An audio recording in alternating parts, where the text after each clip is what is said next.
Well, speaking of cartoons that are made for children, Yes, and forgive me for because I'm not used to doing this, but my solo review this week, Lilo and Stitch. This was my first viewing of it. really? Yeah, I'd never seen Hmm. it. Came out in 2002. I think by that point, I was in high school. I'm like, Disney movies, that's for kids. Well, yes. This one was in fact for kids. Yeah, it is. Yeah, it's for kids. You were accurate. Yeah. But well, and to be fair too, I didn't have any younger siblings, so I didn't have to sit through any Disney movies as a older kid or teenager. So there's that. Mhm. um, but yeah, but I see the appeal of this movie. And I understand that whenever I go to the Magic Kingdom at Disney World, I wear one of these magic bands, Mhm.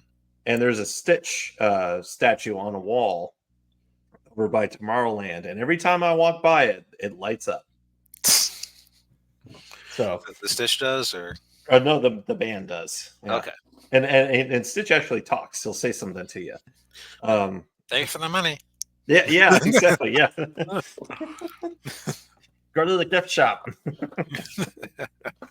um, but yeah, so I'll get a brief overview of the plot, but basically, Stitch is he's a creation of a scientist, and I'm gonna pull up the IMDb real quick because I'm trying to remember all the characters' names. But he was called Project 626, and he was the creation of a kind of a mad scientist named Jumba. Voiced by David Ogden Steers. A Russian guy who is half Russian, half Orca, Yes, basically. yeah, and so Project 626 is ordered to go into exile, and they're going to drop him off on a deserted asteroid, but then he gets away because he's really smart and escapes, and then ends up on Earth, and he's heading towards Earth. And I actually like the scene where the ship's about to crash on Earth, and they're like, well, what's all that blue stuff? Oh, it's water. The planet's it's mostly, almost entirely water. Like, oh, okay. And it's heading towards the water. They're like, oh, okay, so it's just, could have crashed in the ocean. And then you see the little islands. He's super dense and can't swim, so that'll take care of him. Yeah. And then he lands right on one of the islands of Hawaii. Which Like, that oh, is you got some me. luck right there, because when you get down to it, the Hawaiian Islands are the most remotely settled place on Earth. Yes, they are. Yeah. And they're very hard to get to. Very long plane flight, even from the West Coast. But that's neither here nor there. Um, so Stitch, or well, he hasn't called Stitch yet. He's still Project 626. He's roaming free on the island, and then we meet Lilo, and she's a very precocious but very troublesome little girl who's living with her older sister Nani. Nani? Nani. When I heard her name, I went, "Oh no, really?" People in 2002 weren't weebs yet, so they didn't know. No, that's true. Yeah. It probably means something in Hawaiian. Yes. Yeah. So yeah, and Nani is voiced by Tia Carrera, and of course, she's dealing with this rather aggressive and very big social worker named Mr. Bubbles, who's brilliantly voiced by Ving Rhames. And I really hope he's playing the character in the live action version. Hopefully, yeah. Yeah. Oh, and also they have Kevin McDonald from The Kids in the Hall as a nebbish weak alien named Pleakley, who Yeah. I remember him. I remember I had just gotten into the Kids in the Hall around that when that movie came out and said, "Wait a minute." Yeah. When I heard this voice, I went, "Oh, that sounds familiar," and I went and looked up. I went, "Oh yeah, that guy." Yeah, yeah, because I think Kids in the Hall was on Comedy Central. They were re-showing it on there at the time. Yeah, yeah. But but yeah, yeah, Jumba and Pleakley are sent to Earth to retrieve Project 626, and then of course, they have to be inconspicuous because humans have never seen aliens before, and of course, Lilo is really sad because she doesn't have a friend, and she wants to have a friend who will love her unconditionally. So Nani gets the that's a probably smart idea to go to an animal shelter and get a dog. And of course, Stitch gets run over by a truck. They think he's dead, so they put him in they have him in the animal shelter. But then he wakes up and he's just petrifying all the dogs. And then Lilo sees him and is like, "Oh, this is who I want." And they end up adopting him, and that's when Lilo names him Stitch for some reason.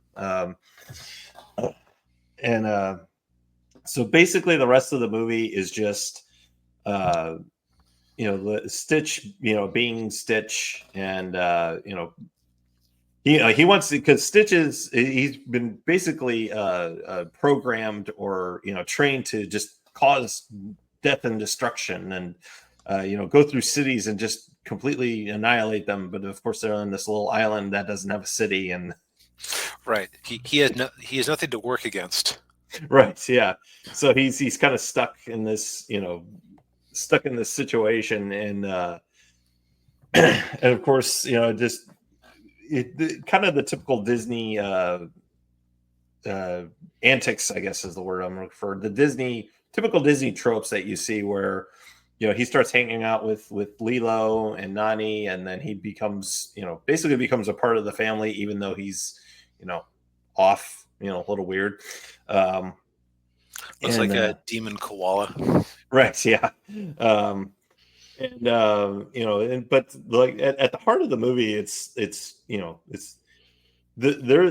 has one thing in common with the Fast and Furious movies. It's family.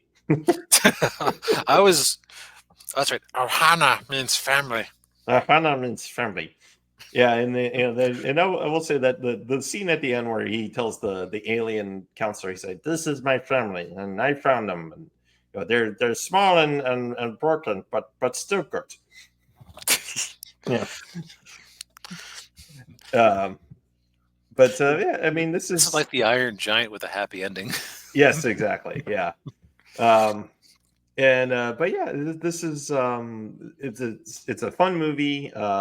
It's definitely a family friendly one. And it's a reminder of what Disney can actually do when they are creative and understand storytelling, and the what the company stands for, and all that good stuff.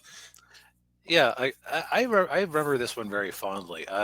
They had a follow-up TV show on the Disney Channel. I caught a couple episodes of it just because I liked this movie so much. Yeah. Weirdly enough, they did a crossover with Kim Possible of all things that I never actually watched.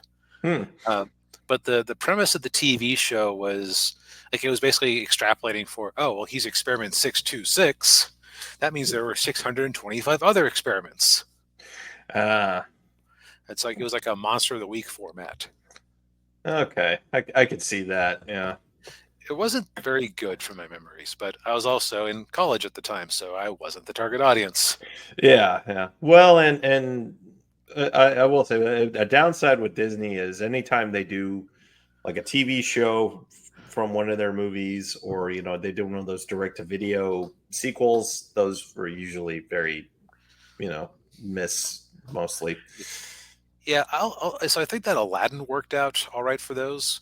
That I remember enjoying that TV show a lot. I used to watch it every afternoon, Yeah. and the movies were pretty good too. Like the movie sequels, it was what I remember being very odd at the time was like Disney, as far as I could tell, the Disney afternoon stuff had two different studios that would work on their shows.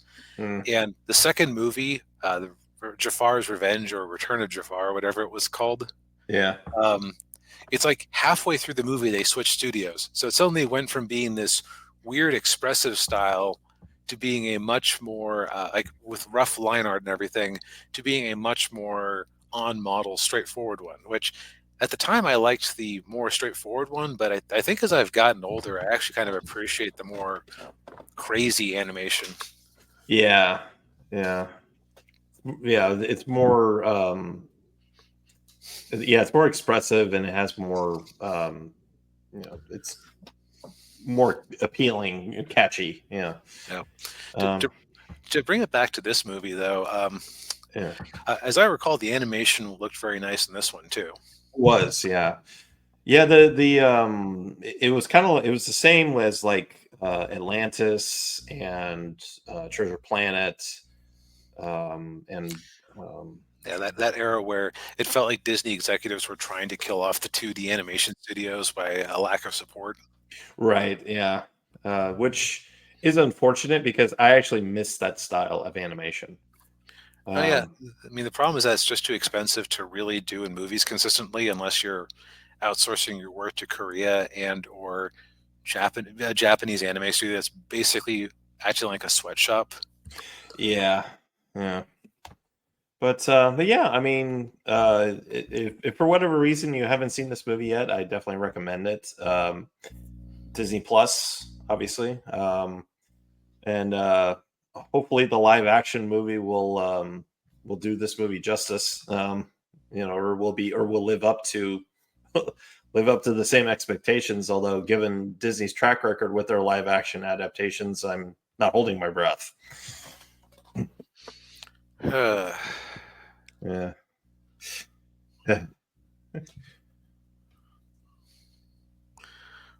Well,